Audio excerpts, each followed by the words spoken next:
लागला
मनासे कधी एकादशी आषाढी। तुका म्हणे ऐसे अर्थ ज्याचे मनी त्याचे चक्रपाणी वाट पाहे। जावे पंढरीसे आवडी मनासे कधी एकादशी आषाढी। महायुग पेठे तठे भीमरत्या वरं पुंडरिकाय धातुं मुनींद्रहि समागत्य तिष्ठन्तमानन्द कन्नो परब्रह्मलिंगं भजे पांडुरंग। पांडुरंग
तसा आजचा आपला शेवटचाच मुक्काम, उद्याच्या मुक्कामाचं कोणा काय पाहिलं काही नाही।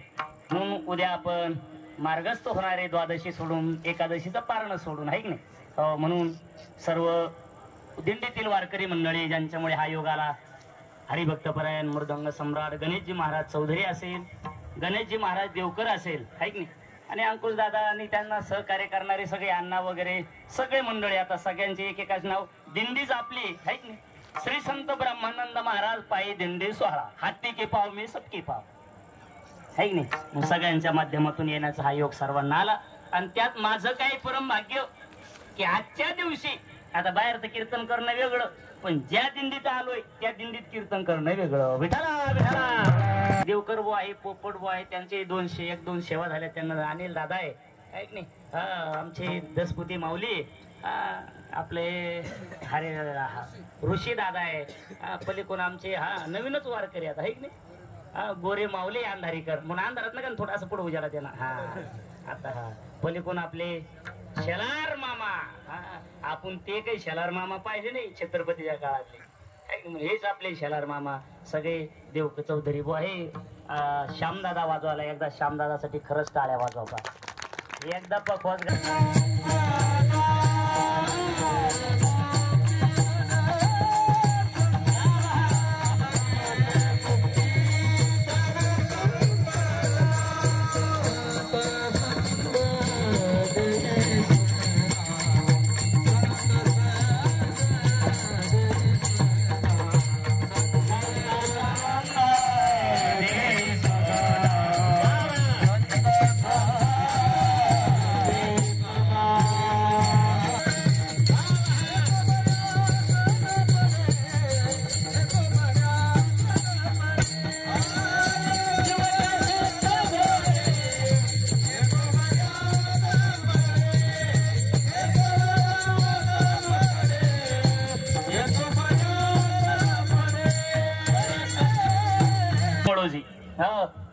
सुतार पांचाळ सुतार होती ते जवळोजी मोळोजी, एवढी भगवत भक्ती पूर्वीचं मंदिराचा जीर्णोद्धार ह्या त्यांनी केलेला आहे। हा मंदिर साधं होतं, त्यांनी विचार केला अरे लाकडी मंदिर आपण जीर्णोद्धार करूया, आणि मंदिराच्या जीर्णोद्धाराचं काम चाललं महाराज। संपदा सोहळा ना, संपदा त्यांना आवडत नाही, पैसा धनद्रव्य नाही आवडत, आणि मग बांधकाम करता करता महाराज बांधकाम करायचे, आणि बांधकाम करताना रोजी रोटी भाकर खावी म्हणून मधुकरी मागायचे।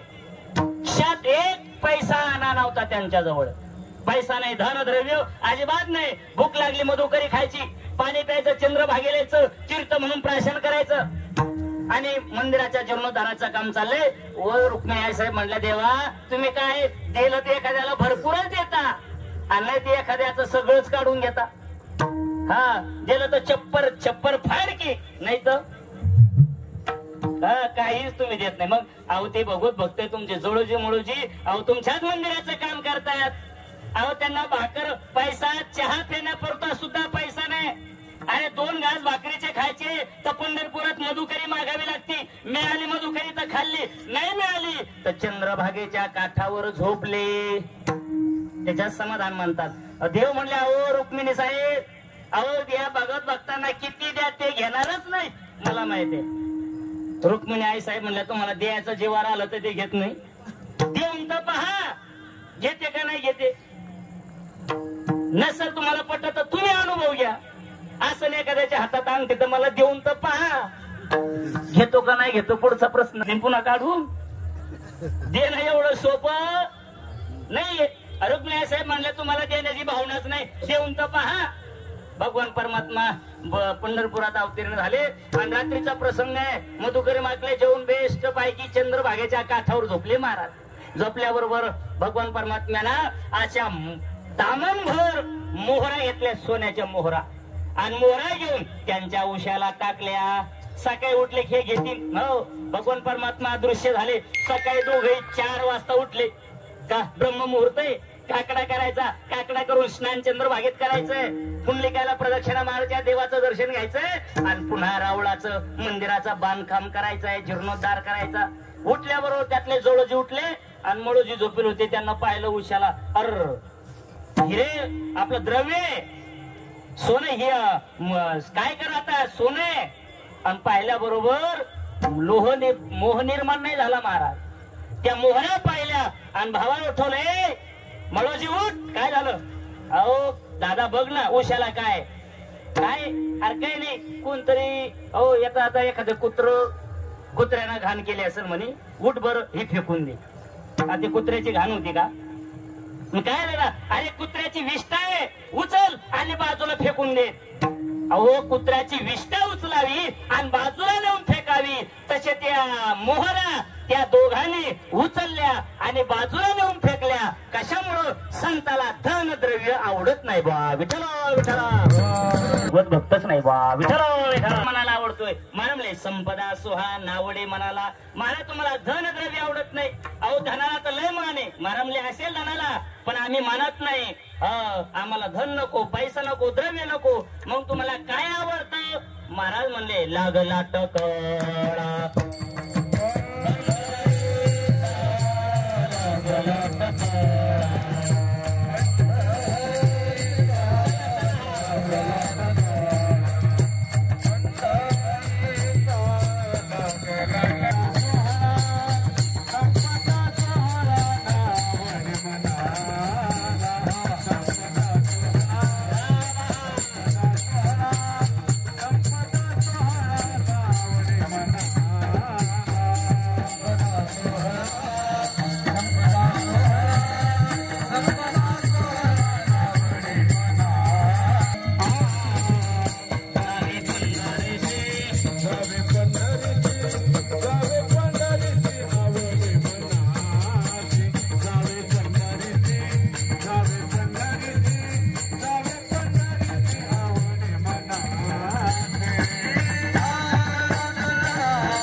गेल्यावर पाहिलं अरे लाखो वारकरी इथे, आणि लाखो वारकरी विचारलं कोण आहेत, म्हणजे वारकरी कशासाठी, म्हणजे त्या भगवान परमात्म्याच्या दर्शनासाठी. इथं विठ्ठल भगवान परमात्मा आहे, पांडुरंग परमात्मा, त्याच्या दर्शन. अहो एवढंच म्हणजे अख्खे लोक त्या कासवीस त्याच्या दर्शनासाठी होतात. कसा आहे तो, हो तो सुंदर आहे, राजस कुमार आहे, एकदा पाहिली आवेद लावे बैसे जीवे जडून. एकदा त्याला पाहिलं पाहिलं करू मनात जडतोय, आणि अखंड त्याच्या भजनात माणूस मग्न होतोय. त्यानं सांगितलं त्यानं युद्ध करत असताना, राज्य जिंकत असताना जिथं जी गोष्ट आवडली ती त्यानं आपल्या विजयपूरला नेली. तर मला आता हा देव सुद्धा न्यावा लागतो. गेला ते गाभाऱ्यामध्ये, देवाला न्यायला लागला. देवानं सांगितलं एक काम कर, तुम्हाला नेतोय, तुझी आवड आहे, तुझी इच्छा आहे, ठीक आहे, पूर्ण करण्याकरताच मी विटेवर उभा आहे. तो आवडीच्या गोष्टी तुझ्या राज्यात नेतो, ठीक आहे, तुझ्यामुळे सगळ्या भगवत भक्तांना दर्शन होईल कर्नाटकाच्या. आजही माऊलीच्या सोहळ्यात तेव्हापासनं कर्नाटकच्या दिंड्या येतात महाराज. आज सुद्धा आजही दिंड्या आहे. आपण भाषा पाहिलं काय की चिंगडी मिंगडी, आपले चिंगडी मिंगडी म्हणतात ते इंग्लिश मध्ये गुंडवून मला नाही. आणि तिसरं सांगतो, तिथं माझ्या एकट्या भगवत भक्ताची राव हेलना झाली ना, मी कर्नाटक मध्ये राहणार नाही. विजय त्या कृष्णदेवराजांना सांगितलं ठीक आहे मी नेतोय. एका रात्रीत पंढरपूरहून कर्नाटक मध्ये विजयपूरला देवाला सोहळ्यात नेलंय महाराज. आणि महाराज सगळ्या भगवत भक्ताला दर्शन वागलेले, आणि आषाढीला सगळे आपले हो सगळे वारकरी पंढरीला आले. येऊन पाहतात मंदिरात भगवान परमात्मा नाही. काय करावं, सगळे स्तब्ध झाले. आता देवाच्या दर्शनाला आलोय, आणि आता देवच नाहीये, आणि देवाचं दर्शन घेतल्याशिवाय आम्ही परत जाणार. महाराज लोक सोडले. बरेच नम्र आले, ते नाही दर्शनच घ्यायचं, हो द्या परीक्षाला. आणि महाराज पाहिलं त्यात भांदास माराले, देव नाही कुठे, अरे विजयपूरच्या कर्नाटकातल्या कृष्णदेवराय राजांना नेलेत. मग तिथून त्यांना वारकऱ्यांना सांगितलं एक काम करा, तुम्ही इथंच थांबा, आषाढीचा दिवस मी आज जातो, आणि तुम्ही इथं थांबा, मी येईपर्यंत तुम्ही इथून हलू नका, मी देवाला घेऊन येतोय. लागला टकळा पंढरीचा, आणि निघाले महाराज. दर मुक्काम करीत कर्नाटक मध्ये गेले. त्यांना कर्नाटक भाषा येत होती. अरे संतना हो, ज्ञानोबरायला वयाच्या 16व्या वर्षी 56 भाषा येत होत्या, तर भांडास मारायला का कर्नाटक येत नसावी. विठाला विठाला नवलच नाही, ज्ञानोबरायने भिंत चालवली, याच्यातही नवल नाही. अरे वयाच्या 16व्या वर्षी त्यांना 56 भाषा येत होत्या, हे सगळ्यात मोठं ज्ञानोबरायचं नवल आहे. आणि सगळ्या लोकांना विचार मंदिरात चौकशी केला. 16 दरवाज्यानंतर पांडुरंग परमात्मा होता.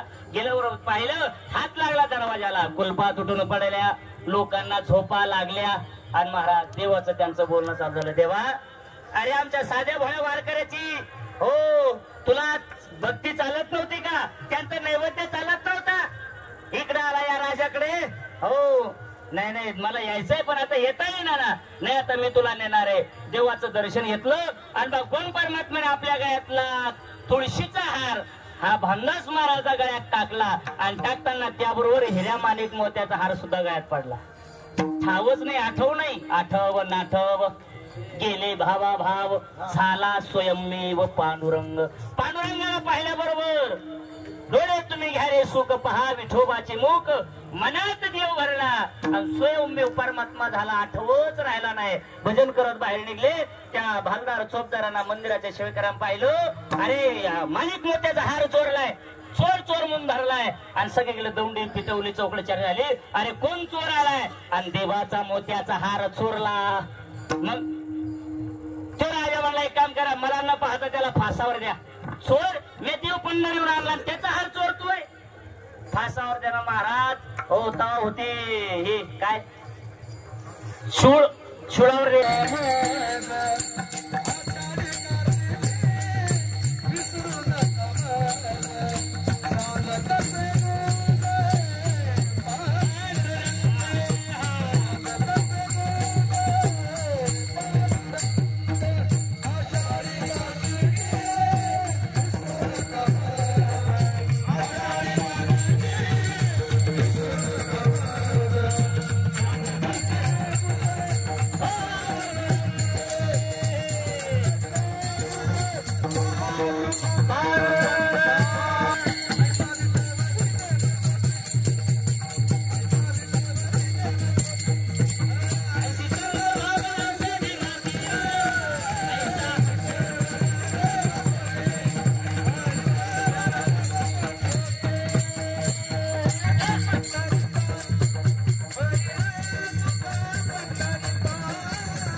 सगळं बरं शेपुडी जनली का पा ही पंढरी गेलं बोकड्या गेला का बोकड्या आता बोकड्या काय लागतो पैसे येते ना नाही हा त्या पाठ दिली जाऊ दे माझ्या वारी लिहून काहीच फायदा झाला नाही पाठ दिली बकरी आवड आपली ती नाही आवड असावी आवड मन अशी आणि महाराज म्हणले अरे माझ्या जीवाची आवड काय असेल माझ्या जीवाची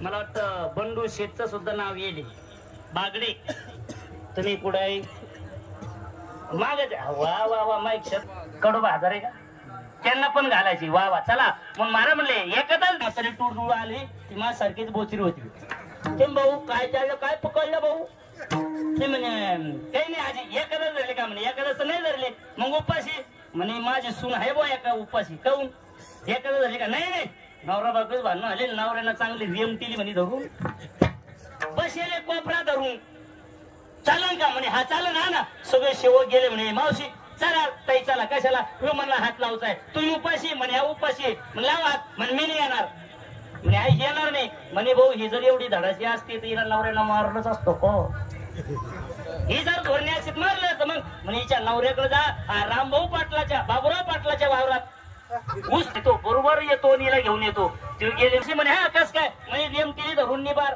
आगोपणा करते म्हणून उपाशी म्हणे तिला जर हात लावला तर विमान स्वर्गात जाईल ते वा मग त्याला माहिती हे तर ऐकणार नाही त्याला हे निबार ऊसाचं दांडकं घेतलं तोंडून आणि निघला मार असं लपून आणलं आणि ते चल विमानाला हात लावतो उपाशी म्हणे मी नाही येणार आपण नाक मोडून ते रागावल्यावर बायाचा थाट पाहतो जस की दुर्गा मावशी दिसती एखादी चिंचल म्हणणे येणार याला असं दांडकं पुढं काढल्यावर नाही नाही येते पटकन उठली पुढं त्यो माग दांडकं एकादशी पुढं माग दांडकं आणि चला चला मारायला हात लावला बरोबर विमान उठलं आणि स्वर्गामध्ये निघून गेलं सगळ्या लोकांनी त्याच्यासाठी टाळ्या वाजल्या स्वर्गात माझं नाव होईल आणि धरून मारली उपाशी राहिली नाही तरी एखादच पण पुण्य लागलं ना मग तेवढं त्यांची मिरवणूक काढली आणि आपली लाज राखली मिरवणूक काढली दोघं रथात बसले आता एकची थोडी बसवणार आहे नवऱ्याला शेजारी बसलं ती बसली आणि त्या दोघांची गुलगुल गप्पा आल्या नवरा बायकोच भांडणात महाराज माणसानं जाऊच नाही कव्हा भांडणं करतील आणि कव्हा बोलतील सांगताच येत नाही हो आणि महाराज बोलती म्हणे पाहणा तुमच्या लग्नात तरी असे होती का वरात असा रथ असा बाजा अशी पावल्या खेळणारे वारकरी पोरं अजिबात नव्हतं सगळं मायामुळे ते तो शांत बैस मी रेम केली नसती तू फिरतच बसली नसती दोघं बोलायला लागले बसले पाहिजे बरं ते घरी म्हणे आणि बसले बसले महाराज सगळे मिरवणूक झाली 4-5 किलोमीटर राजांना दौंड दिली एक काम करा ही बाई नुसती उपाशी राहिली तर एखाद्या शिवरात्राचं पुण्य घडलं आणि हिना विमानाला हात लावला तर मूर्ती लोकातलं विमान स्वर्गात निघून गेलं. एवढी एकादशीची पुण्य आहे, एवढी ताकद एकादशीची. आजपासून आपल्या नगरीमध्ये सगळ्यांनी एकादशी धरायच्या. तेव्हापासून सगळ्या घरोघरी एकादशी चालू झाल्या. त्याचा परिणाम भगवान परमात्म्यानं रुक्मंगदाची नगरीच वैकुंठाला नेली. बावडाला